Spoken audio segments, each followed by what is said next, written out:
नमस्कार साथियों, incarnation classes में आप सभी का बहुत बहुत स्वागत है। आज की क्लास में हम चर्चा करेंगे एनसीएफ 2005। क्या? एनसीएफ 2005। अब देखिए एनसीएफ 2005 यह जो है यह आपका क्या होता है। यह आपका चाहे आपका टेट हुआ, चाहे आपका सी टेट हुआ, चाहे आपका डीएलएड हुआ, यानी कोई भी आपका टीचिंग एग्ज़ाम है तो उसमें यहाँ से 1 से 2 क्वेश्चन ज़रूर आना तय है, बिल्कुल आता ही आता है। ठीक है, तो ये आपका कोई भी अगर आप टीचिंग एग्ज़ाम अगर आप दे रहे हैं तो उसमें से यहाँ से 1 क्वेश्चन जरूर आना, चाहे आपका सी टेट हुआ। सी टेट में तो यहाँ से हमेशा जो है आपका 1 से 2 क्वेश्चन आपका आता ही है। ठीक है, तो चलिए देखते हैं। आपका डीएलएड में भी आएगा। ठीक है, ऐसा मत सोचिएगा डीएलएड में नहीं आएगा। ठीक है, चलिए अब एनसीएफ होता क्या। सबसे पहली बात तो यही जानने वाली बात है कि एनसीएफ होता क्या है। देखिए, इसका फुल फॉर्म होता है नेशनल करिकुलम फ्रेमवर्क 2005, यानी कि राष्ट्रीय पाठचर्चा की रूपरेखा 2005।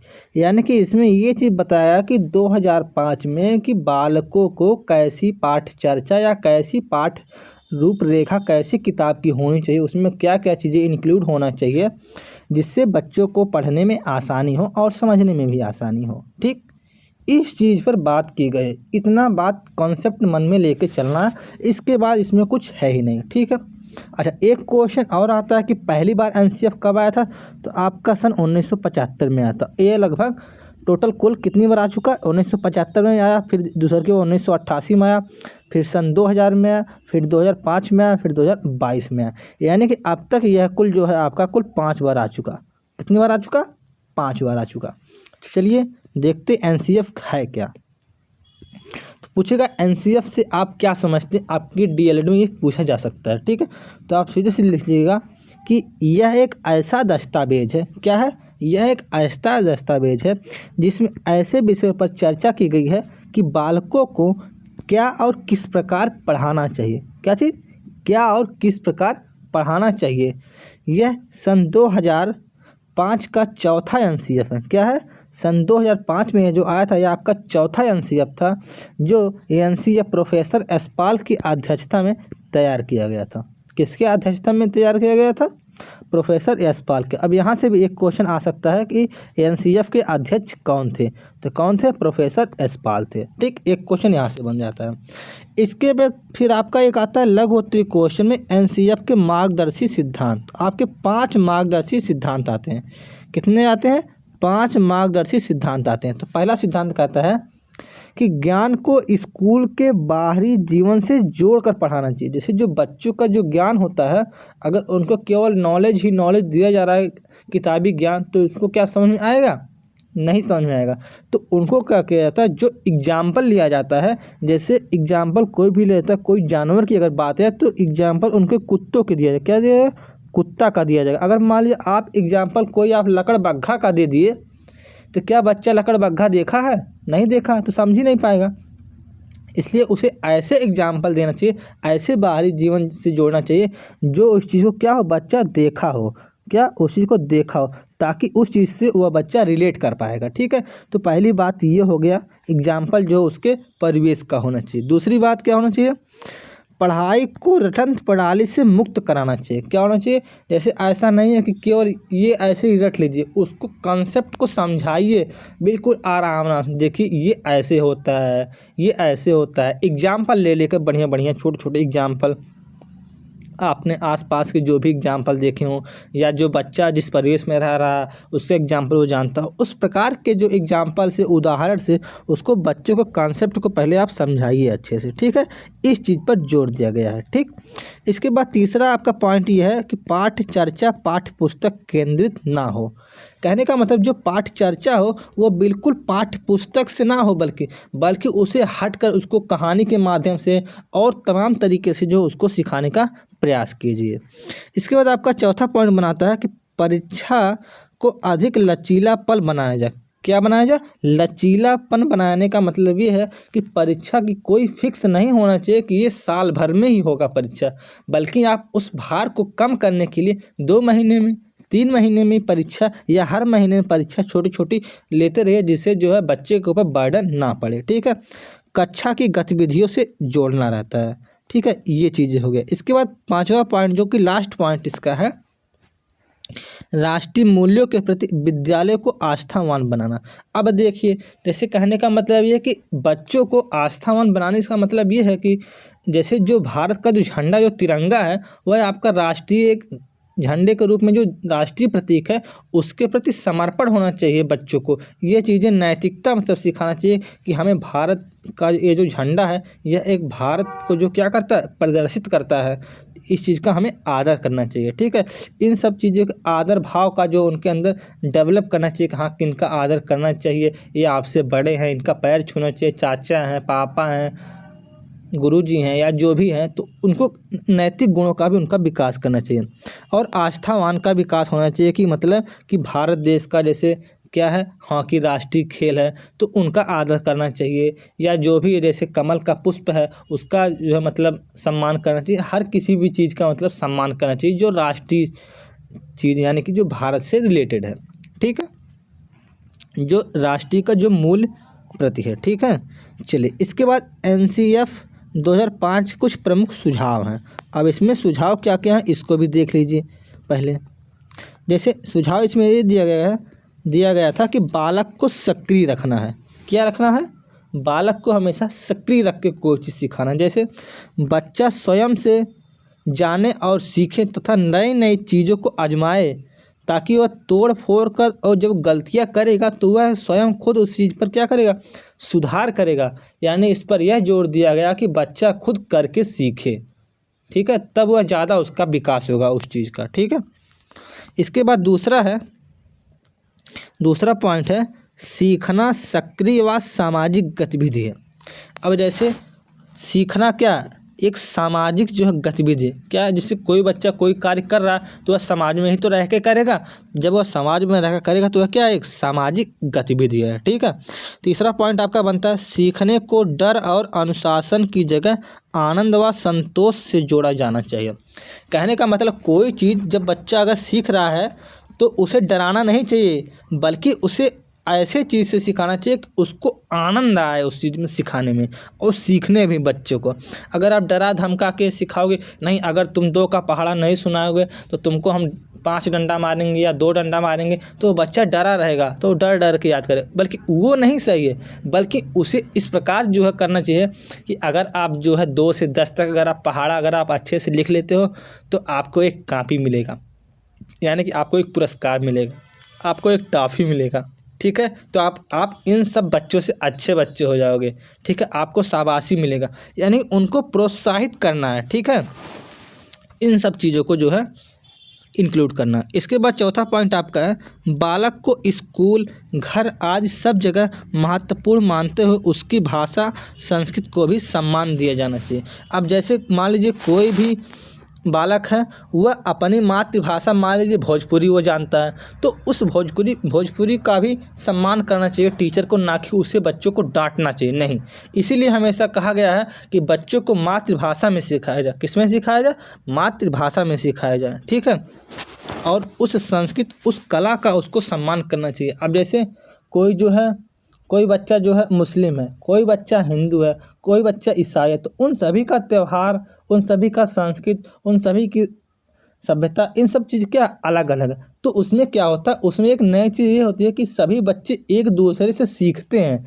अच्छा उनमें ये होता है, अच्छा उनमें धर्म में ये होता है, अच्छा ये अच्छी बातें हैं, ये चीज़ें, यानी कि हर जगह से अच्छी चीज़ें हमें ढूंढना है। ठीक है, इसके बाद आपका 5वां पॉइंट बनता है बहुभाषिक कक्षा शिक्षण 3 भाषाओं यानी कि त्रिभाषा सूत्र का जो है प्रयोग करना चाहिए। जैसे कैसे त्रिभाषा का, जैसे एक आप क्या हो जाएगा, एक आपका मातृभाषा हो जाएगा। क्या हो जाएगा? एक आपका मातृभाषा आपका हो, जैसे मान लीजिए हिंदी, क्या हिंदी आपका एक मान लीजिए मातृभाषा हो गया।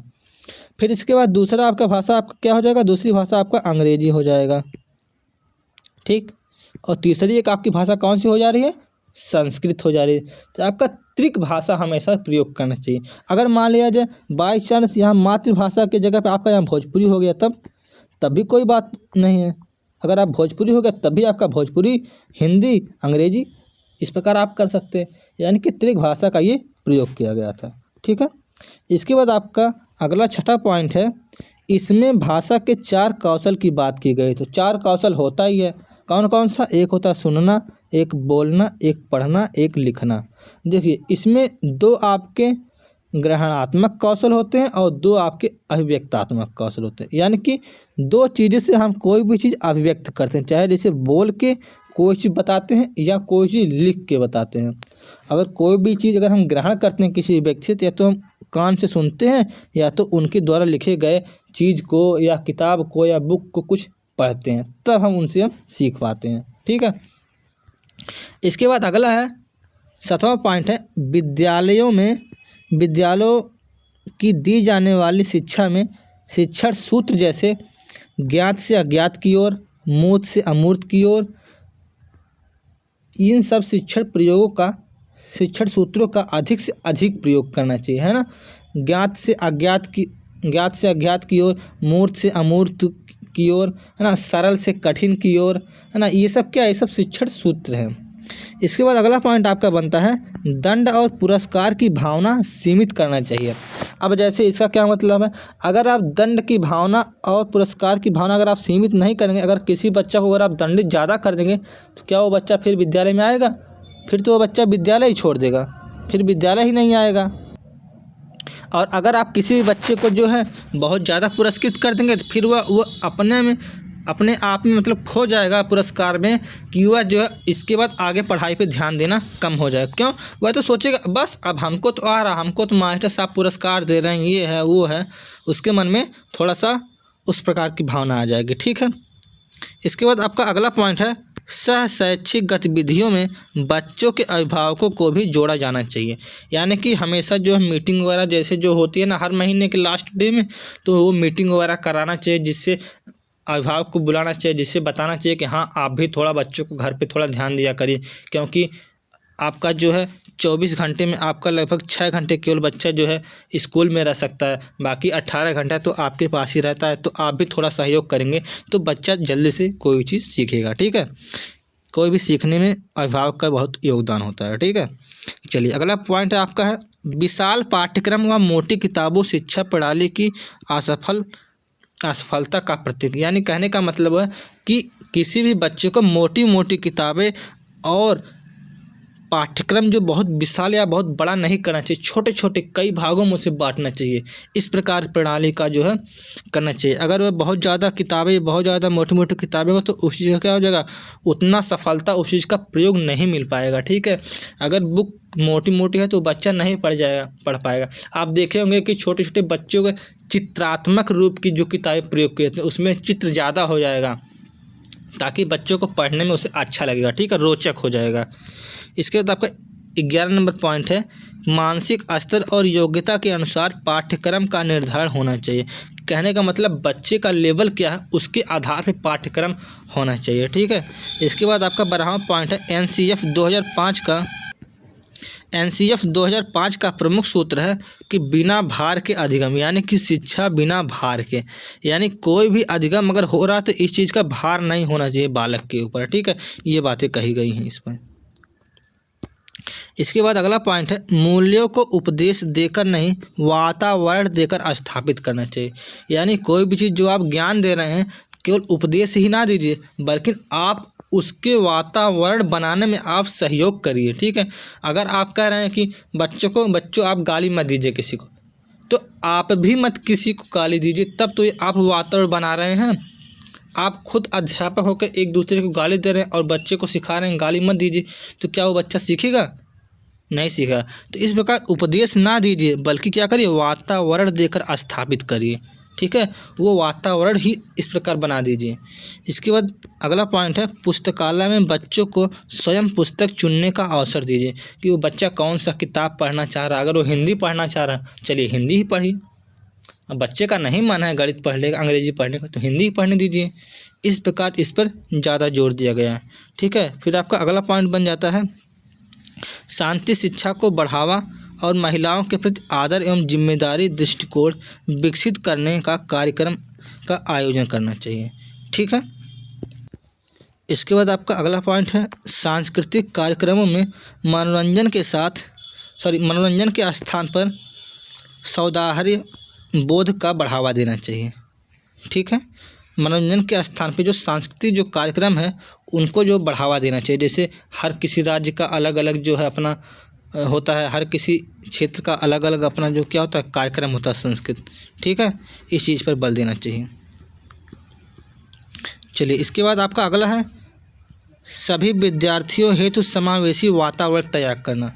अब जैसे समावेशी वातावरण का मतलब यह है कि कोई बच्चा जो है, जैसे कहने का मतलब सब बच्चे एक हिसाब से एक तारे नहीं होते हैं, इसलिए उनको सभी लोगों को साथ में लेकर चलना चाहिए, ऐसा वातावरण बना के चलना चाहिए, ठीक है। इसके बाद अगला पॉइंट है एनसीएफ 2005 के अनुसार मैथ्स के कुछ उद्देश्य होते हैं कि जैसे मैथ को दूसरे सब्जेक्ट के साथ एकीकृत करके पढ़ाना चाहिए। जैसे कहने का मतलब एकीकृत करने का मतलब ये है, अब जैसे एकीकृत करने का मतलब ये है कि आप देखे होंगे कि छोटे बच्चों का किताब जो होता है बहुत एक अलग अलग विभक्त नहीं होता है वो, बल्कि एक ही सब्जेक्ट में, जैसे अगर आप देखेंगे तो सामाजिक विज्ञान में आपका उसमें विज्ञान, सामाजिक विज्ञान और ऐसे वातावरण या पर्यावरण कह सकते हैं, क्या पर्यावरण, ये सब चीज़ें जो है आपका एक ही मिल जाएगा, ठीक है। इस प्रकार मैथ का भी जो डिवाइडेशन नहीं हुआ रहता है उनका अलजेब्रा वाला और अंकगणिती इन सब का भी एक ही में सब होता है, ठीक है। इसके बाद आपका अगला पॉइंट होता है मैथ में मूर्त से अमूर्त की ओर शिक्षण विधियों का प्रयोग करना चाहिए। किससे? मूर्त से अमूर्त की ओर शिक्षण विधियों का प्रयोग करना चाहिए। इसके बाद आपका अगला है एनसीएफ 2005 के अनुसार सोशल साइंस ईवीएस का क्या उद्देश्य है। इसमें पहला पॉइंट है राष्ट्र की समझ और सामाजिक आर्थिक चुनौतियों की समझ उनके अंदर विकसित करना चाहिए। जैसे अब आर्थिक समझ क्या होता है, जैसे कि आप इस प्रकार उदाहरण देकर बच्चों को बताना चाहिए कि मान लीजिए आपके पास अगर 10 रुपये है तो वह 10 रुपये अगर आप कोई सामान गए खरीदने के लिए तो क्या हुआ, तो आपके पास जो है वह पैसा भी चला गया, तो उसके बदले आपका सामान मिला। तो यह क्या है, क्रम विनिमय या मान लीजिए आय का विनिमय हुआ या कोई भी चीज़ उत्पादन हुआ, इन सब चीज़ से रिलेटेड, यानी कि जैसे सरल उदाहरण या परिवेशिक उदाहरण, इस प्रकार के उदाहरण देकर उसको तब जाकर समझाना चाहिए आर्थिक गतिविधियों को, ठीक है। इस प्रकार साइंस को भी समझाना चाहिए अच्छे से। इसके बाद अगला पॉइंट आपका प्राकृतिक व सामाजिक वातावरण के परस्पर संबंध पर बल देना चाहिए। कोई भी चीज़ उदाहरण लेना चाहिए, अपने वातावरण से होना चाहिए तथा ये चीज़ बताना चाहिए कि हमारे लिए वातावरण कितना महत्वपूर्ण है। आप देखेंगे कि इस टाइम तापमान जो है कितना जो बढ़ जाता है गर्मियों के दिनों में, अब तो नहीं तो पहले इतना ज़्यादा, जैसे देखिए आपका पिछली बार कितना 52 डिग्री तक गया था ना, तो इतना ज़्यादा तापमान जा रहा है, इसका मतलब क्या है कि बहुत ज़्यादा वातावरण का जो है क्या हो रहा है, दुष्प्रभाव पड़ रहा है। अगर पेड़ कम लगाएंगे तो ऐसे ही तापमान बढ़ता जाएगा, तो एक दिन जो है बहुत ही दिक्कत आ जाएगी, ठीक है। हालांकि अभी भी दिक्कत चल रही है, इस टाइम लोग एसी का प्रयोग करते हैं तो ये हमारे लिए हानिकारक ही है, ठीक है। हमें उसके बदले क्या लगाना चाहिए, पेड़ पौधों को लगाना चाहिए। इस चीज़ पर भी बल देना चाहिए, इन सब चीज़ों को भी बताना चाहिए जो है टीचर लोगों को, बच्चों को। चलिए अगला पॉइंट है आपका साइंस के विषय को समझने के लिए प्रयोग कराना चाहिए। क्या करना चाहिए, प्रयोग कराना चाहिए, ठीक है। इसके बाद एनसीएफ के 5 विधियों पर जोर दिया गया, जैसे पहला करके सीखने पर, फिर दूसरा निरीक्षण विधि, तीसरा परीक्षण विधि, चौथा सामूहिक विधि और पांचवा है मिश्रित विधि। इन सब का भी प्रयोग करना चाहिए, ठीक है। चलिए इसके बाद है नोट।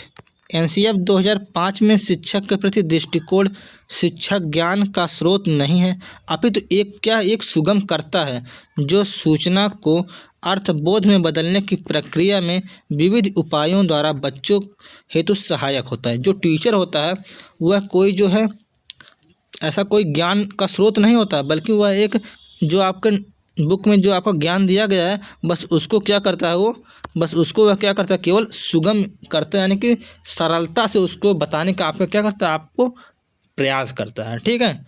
तो आज के इस वीडियो में जो है एनसीएफ पूरा हमने अच्छे से क्लियर कर दिया है। अगर वीडियो अच्छा लगा हो तो लाइक करिएगा, ताकि इस प्रकार के छोटे छोटे वीडियो एक एक टॉपिक में हम ख़त्म करके अच्छे से लेके आएंगे। तो मिलते हैं फिर आपसे एक next video. Thank you, bye bye, take care.